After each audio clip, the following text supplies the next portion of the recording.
ফায়াউমাইযি ওয়াকাতিল ওয়াকিআ, আল্লাহ বলেন তখন যা ঘটনার ঘটে যাবে।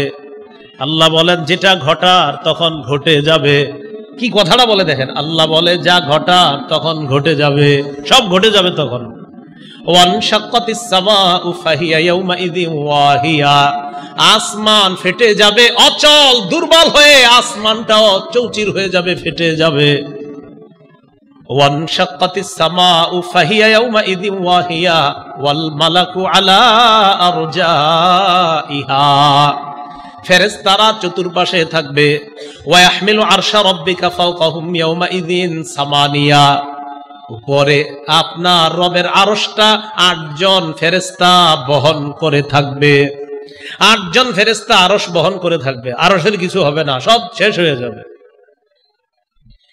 ইয়াউমাইযিন তুরাদুনা, সেদিন তোমাদেরকে উপস্থিত করা হবে। লা তাখফা মিনকুম খাফিয়া, সেদিন কোনো গোপনীয় জিনিস গোপন থাকবে না। একটু গোপন রাখেন কথাটা, আপনারা বললাম কাউরে বইলেন না। হুজুর একটা বইলা বললাম, হুজুর কাউরে বইলেন না। আল্লাহ কয় এই বইলেন না টইলেন না এখানেই, সেদিন কোনো গোপনীয় বিষয় গোপন থাকবে না। হুজুর কথাটা গোপন রাখেন, হ্যাঁ এটা এখানেই, তুমি আর আরেকজনের মধ্যেই ঠিক আছে। সেদিন কিয়ামতের মাঠে কোনো গোপনীয় বিষয় গোপন থাকবে না। আল্লাহ যদি গোপন না রাখে ধরা পড়ে যাব, কোনো সন্দেহ নাই। সেদিন আল্লাহ যদি গোপন রাখে গোপন থাকবে, আল্লাহ যদি গোপন না রাখে কারো কোনো সামর্থ্য নাই, কোনো ক্ষমতা নাই। এই হলো প্রথম ফু। তো দ্বিতীয় ফুয়ে কি হবে? দ্বিতীয় ফুয়ে সুম্মা নুফিখা ফীহি উখরা ফাইযা হুম কিয়ামুন ইয়ানজুরুন, দ্বিতীয় ফুয়ে সব মানুষগুলা কিয়ামতের ময়দানে দাঁড়াবে, একজন আরেকজনের দিকে তাকাবে।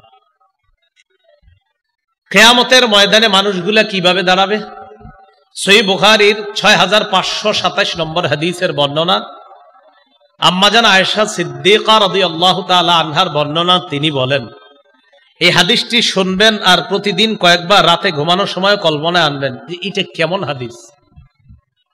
ক্বালা রাসূলুল্লাহ সাল্লাল্লাহু আলাইহি ওয়াসাল্লাম, নবীজি বলেন, তুহশারুনা হুফাতান উরাতান গুরলা,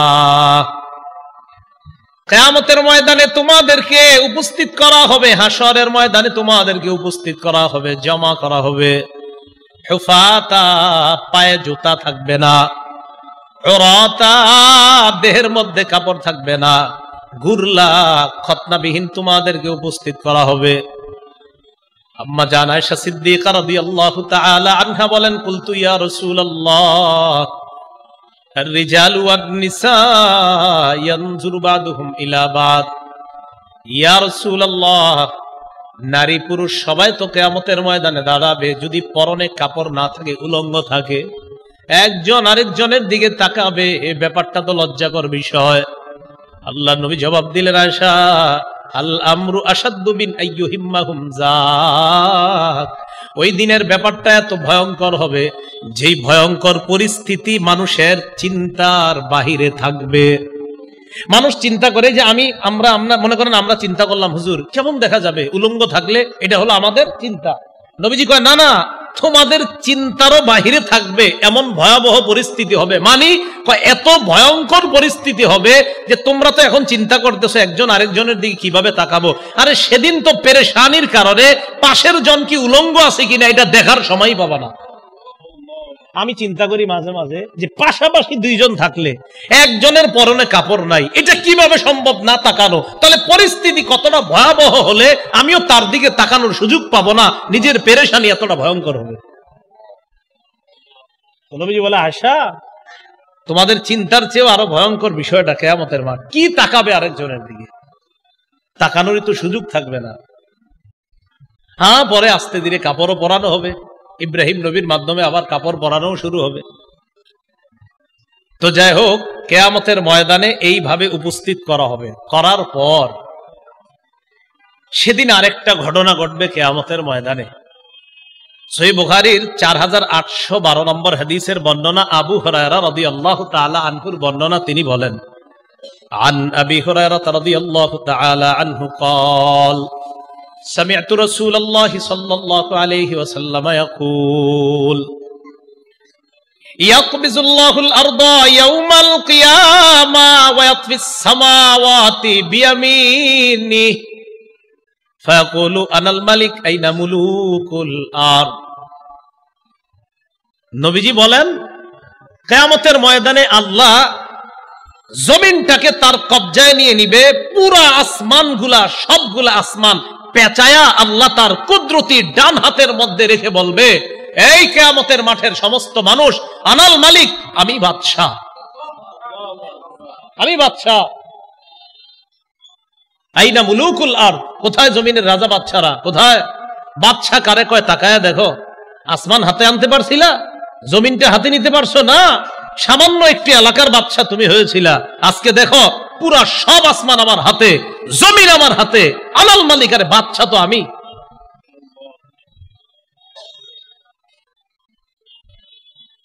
আর কি অবস্থা হবে জাহান্নামীদের কিয়ামতের মাঠে? এখনো জাহান্নামে যায় নাই, কিয়ামতের মাঠে। সহিহ বুখারীর 6532 নম্বর হাদিসের বর্ণনা, قال رسول الله صلى الله عليه وسلم يعرق الناس يوم القيامة حتى يذهب عرقهم 70 ذراعا। কিয়ামতের ময়দানে একদল মানুষের ঘাম এত পরিমাণ হবে, ঘামগুলা তাদের শরীর থেকে বরার পর 70 গজ পর্যন্ত ছড়িয়ে যাবে ঘাম। কয় গজ? কয় গজ? হ্যাঁ, 70 গজ হওয়ার পর ওয়ায়ুলজিমুহুম ইলজামা, বুখারীর বর্ণনা ইলজামা নাই, অন্য বর্ণনা ইলজামা আছে, বুখারীতে আছে ওয়ায়ুলজিমুহুম হাত্তা ইয়াবলুগা আযানাহুম। ঘাম এত পরিমাণ হবে, এই ঘাম মানে পায়ের নিচে পড়ে থাকবে এমন না, ঘাম এত পরিমাণ উঁচা হবে, এই ঘামের মধ্যে তাদের চেহারাটা ডুববে। শুধু তাই না, চেহারা ডুববে একবার, কান পর্যন্ত ঘাম চলে যাবে, একবার চেহারা ঘামের নিচে যাবে, আবার ঘামের উপর উঠবে। এইভাবে কিয়ামতের মাঠটা কায়েম হবে। ভয়াবহ পরিস্থিতি কি পরিমাণ হবে, নবীজি কয় তোমরা যদি জানতা তাহলে তোমরা কি করতা জানো? আরামায়ের ছাইরা মাঝে মাঝে জঙ্গলে গিয়ে আল্লাহর কাছে আশ্রয় চাইতা, যদি কিয়ামতের ভয়াবহতা তোমরা জানতা। তিরমিজি শরীফের 2312 নম্বর হাদিসের বর্ণনা, এই হাদিসের মধ্যে আসছে রাসূলুল্লাহ সাল্লাল্লাহু আলাইহি সাল্লাম বলেন, লাউ তা'লামুনা মা আ'লামু, পুরো বিষয়টা, ইন্নী আরা মা লা তারাউনা, তোমরা যা দেখো না আমি তা দেখি, ওয়া আসমাউ মা লা তাসমাউনা, তোমরা যা শোনো না আমি তা শুনি। বর্ণনাটা মন দিয়ে শোনেন, তোমরা যা দেখো না আমি তা দেখি, তোমরা যা শোনো না আমি তা শুনি। আবু যর গিফারি রাদিয়াল্লাহু তাআলা আনহু বর্ণনা। এরপর নবীজি বলেন, শোনো, আত্তাতিস সামা ওয়া হুক্কালাহা আনতা ইত্তা, কয় আকাশ কটকট আওয়াজ করতেছে, আকাশ কটকট আওয়াজ করতেছে, আসমানের জন্য এটা শোভা পায়, এটা তার হক আছে এইভাবে কটকট আওয়াজ করা। হ্যাঁ, এটা আমি শুনি, তোমরা শোনো না, এটা ও কটকট করতেছে। জানো তোমরা, মা ফিহা মাউদিউ আরবা'i আসাবি'a ইল্লা ওয়া মালাকুন ওয়াদি'ুন জাবহাতাহু ফিস সামা সাজিদান লিল্লাহ। নবীজি বলেন, আসমানের মধ্যে এমন 4 আঙ্গুল পরিমাণও ফাঁকা জায়গা নাই, যে জায়গার মধ্যে একজন ফেরেশতা তার মাথাটা ঝুঁকায় আল্লাহর দরবারে সিজদা করে না। আসমানের মধ্যে 4 আঙ্গুল পরিমাণও ফাঁকা পাবে না, প্রত্যেকটা জায়গায় ফেরেশতার সিজদা পাইবা। ফেরেশতা সিজদা করে, আসমান কটকট আওয়াজ করে, এটা তার জন্য শোভা পায়, সে করে এই আওয়াজটা। এরপরে কি কয় নবীজি দেখেন, লাউ তা'লামুনা মা আ'লামু, আমি যা জানি তোমরা যদি তা জানতে, লা দাহিকতুম কালিলা ওয়া লা বাকাইতুম কাসীরা, তাহলে তোমরা কম হাসতে আর বেশি বেশি কান্না করতা। এরপর আল্লাহ নবী বলেন, ওয়া তালাদ্দাতুম বিন-নিসাই আলা ফুরুশিকুন্না ওয়া লা খুরুজতুম ইলা সুউদাতি তাজআরুনা ইলাল্লাহ, আমি যা জানি তোমরা যদি তা জানতে, তোমরা তোমাদের আরাম আয়েশের বিছানাগুলা ছেড়ে বিবিদেরকে মাঝে মাঝে রাইখা জঙ্গলের মধ্যে চইলা যাইতা আল্লাহর কাছে আশ্রয় নেওয়ার জন্য, আর তোমরা বলতা লাওয়াদিত্তু আন আকুনা শাজারাতান তু'দাদু, মনে মনে বলতা, হায় আমি যদি গাছ হয়ে যেতাম যে গাছটা কেটে ফেলা হতো, আমি যদি গাছ হয়ে যেতাম যে গাছটা কেটে ফেলা হতো। তাহলে চিন্তা করেন পেরেশানি কি পরিমাণ। নবীজি কয় তোমরা যদি জানতা আমি যা জানি। মাঝে মাঝে জঙ্গলে গিয়ে কি বলতা জানো? হায় আল্লাহ তোমার আশ্রয় চাই, তোমার কাছে বানা চাই। আমি যদি গাছ হয়ে যেতাম, যে গাছটাকে কেটে ফেলে এটাকে লাকড়ি বানায়া মানুষ জ্বালায় ফেলতো বা শেষ হয়ে যেত, আমার আর কোনো হিসাব নিকাশ করার প্রয়োজন হইতো না। মাঝে মাঝে এরকম আফসোস হইতো, এরকম তোমরা করতা যদি তোমরা জানতা আমি যা জানি, এটা যদি তোমরা জানতা। কিয়ামতের ভয়াবহতা থেকে আল্লাহ হেফাজত করে আমাদেরকে যেন আরশের ছায়াতলে আল্লাহ মায়া করে জায়গা করে দেয়। সবচেয়ে ভয়ঙ্কর পরিস্থিতি কাদের হবে? অনেকের হবে। এর মধ্যে উল্লেখযোগ্য যারা বয়ান করে, বক্তৃতা করে, বক্তাদের। হ্যাঁ, বক্তাদের। বুখারী মুসলিমের এক যুগে বর্ণনা হাদিস। عن أسامة بن زيد رضي الله تعالى عنه قال قال رسول الله صلى الله عليه وسلم উসামা রাদিয়াল্লাহু তাআলা আনহুর বর্ণনা, আল্লাহ নবী সাল্লাল্লাহু আলাইহি ওয়াসাল্লাম বলেন ইউজাউ বির রাজুলি ইয়াউমাল কিয়ামা ফায়ুলকা ফিন্নার। এক ব্যক্তিকে কিয়ামতের ময়দানে আনা হবে, আনার পর তাকে জাহান্নামের মধ্যে নিক্ষেপ করা হবে। জাহান্নামের মধ্যে নিক্ষেপ করার পর তাকায় দেখেন ফাতানদালিকু আকতাবু বাতনিহি। জাহান্নামের আগুনের মধ্যে যাওয়ার পর তার পেটের নারী বুড়িগুলা বের হয়ে যাবে। নারী বুড়িগুলা বের হওয়ার পর ইয়াদুরু হাওলাহা কামা ইয়াদুরুল হিমার বিররাহা। ওই ব্যক্তি নারী বুড়িগুলার চারপাশে ঘুরতে থাকবে যেইভাবে গাধা তার চাক্কির পাশে ঘুরতে থাকে। ফায়াজতামিউ ইলাইহি আহলুন নার। অন্যান্য জাহান্নামীরা তার কাছে আসবে। জাহান্নামীরা কি শান্তিতে আছে? অন্যরা এর সান্ত্বনা দিতে আসবে। মানে অন্য জাহান্নামীরা তো শান্তিতে নাই, তো এরা অবাক হয়ে যাবে, ঘটনা কি এর অবস্থা কা। তাহলে ব্যাপারটা বুঝেন, অন্য জাহান্নামীরা এরে দেখতে আসবে যে ঘটনা কি এর অবস্থা কা। এই হাদিস আমি পড়ি আর বারবার চিন্তা করি যে অন্য জাহান্নামীরা ওরে দেখতে আসবে। সবাই তো ভয়ঙ্কর অবস্থায় আছে, কিন্তু অন্যরা ওরে দেখতে আসবে, কি ঘটনা কি এর অবস্থা। তাহলে কি পরিমাণ ভয়ঙ্কর অবস্থা আছে। তো জাহান্নামীরা আয়েশা বলবে এই তোমারে তো চিনা চিনা লাগে। ওই জাহান্নামীরা বলবে আলাম তাকুন তা'মুরুনা বিল মা'রুফ ওয়া তানহানা আনিল মুনকার। তুমি কি ওই ব্যক্তি না যেই ব্যক্তি আমাদেরকে সৎ কাজের আদেশ করতা, অসৎ কাজের নিষেধ করতা? তুমি কি ওই ব্যক্তি না? তোমারে আমরা কত ভাবে দাওয়াত দিয়ে আনতাম, তোমারে আমরা 7 দিন 10 দিন 20 দিন আমরা মাইকিং করতাম, তারপর তোমারে আনতাম, তুমি সে না? আরে তুমি আমগরে নামাজের কথা বলতা, তুমি তো সে। তো বলবে হ্যাঁ আমি সে। তো তোমার এই অবস্থা কেন? জবাব দিবে কুনতু আমুরুকুম বিল মারুফ ওয়ালা আতি। আমি তোমাদেরকে সৎ কাজের কথা বলতাম, আমি নিজেই করতাম না। তোমাদেরকে ফজরের নামাজ পড়ানোর ওয়াজ করতাম, এশার নামাজ পড়ার জন্য ওয়াজ করতাম, আমি নিজেই এশার নামাজ পড়তাম না, ফজর নামাজ পড়তাম না, বিভিন্ন নামাজে আমি অংশগ্রহণ করতাম না। একটা অনুষ্ঠান শেষ করে আরেকটাই যেতে হবে, এই টেনশনে মাঝখানে কত নামাজ ক্যাপ করে দিলাম, কাজা করে দিলাম। বয়ানের ফিকিরে করতে করতে 1টা 2টা 3টা পর্যন্ত শেষ করে ফেললাম। অনেক সময় এশার নামাজের কথাটাও ভুলে গেলাম। তুমি সে? হ্যাঁ আমি সে। আফসোস।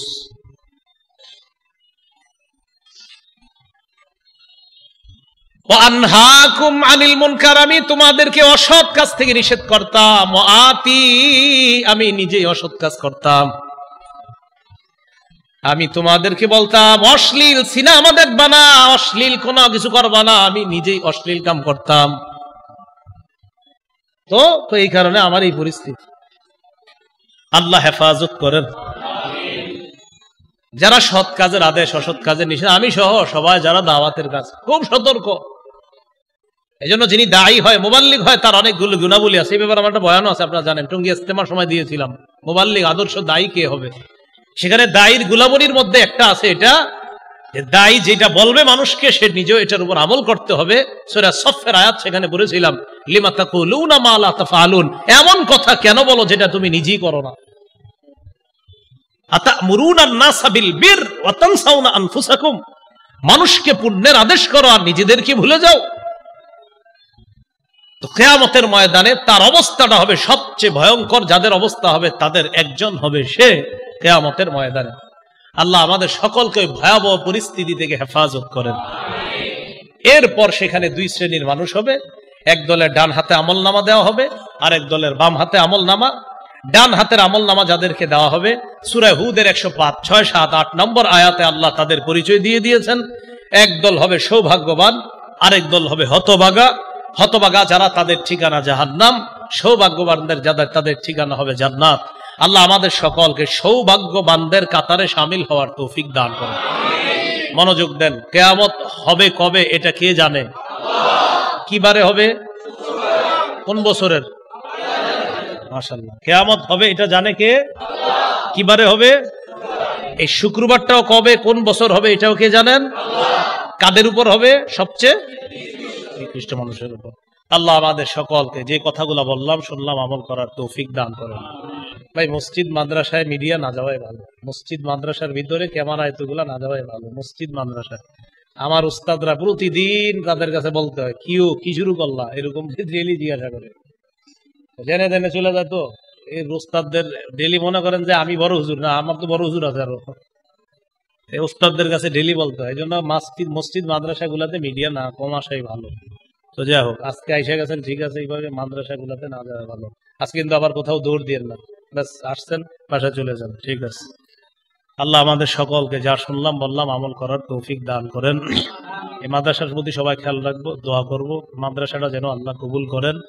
মাদ্রাসার ছাত্রগুলোকে যেন আল্লাহ পাক রব্বুল আলামিন রব্বানি হাফেজ, রব্বানি আলেম হিসাবে কবুল করেন। ওয়া আখিরু দাওয়ানা আলহামদুলিল্লাহি রাব্বিল আলামিন। গাজীপুর যেতে হবে আমার হুজুর। হ্যাঁ হ্যাঁ,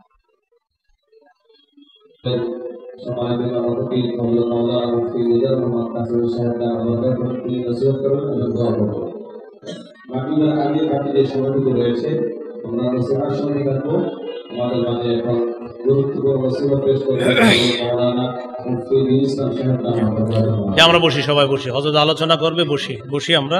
ও এক ভাই জেনারেল লাইনের, উনি মাদ্রাসায় লাইনেও কিছু পড়তে চায়।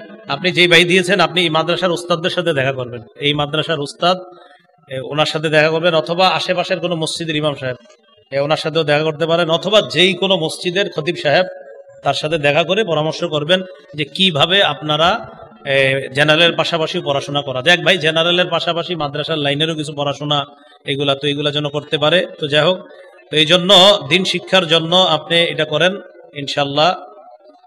আরেকটা বিষয়, ঠিক আছে, এই জন্য দোয়া করবো, আমাদের সাথে একটু পরামর্শ করবেন। মোবাইলগুলো সাবধানে রাখেন সবাই। জি ইনশাআল্লাহ এই মুহূর্তে আমাদের সম্মুখে বয়ান পেশ করবেন হযরত মাওলানা মুফতি দ্বীন ইসলাম।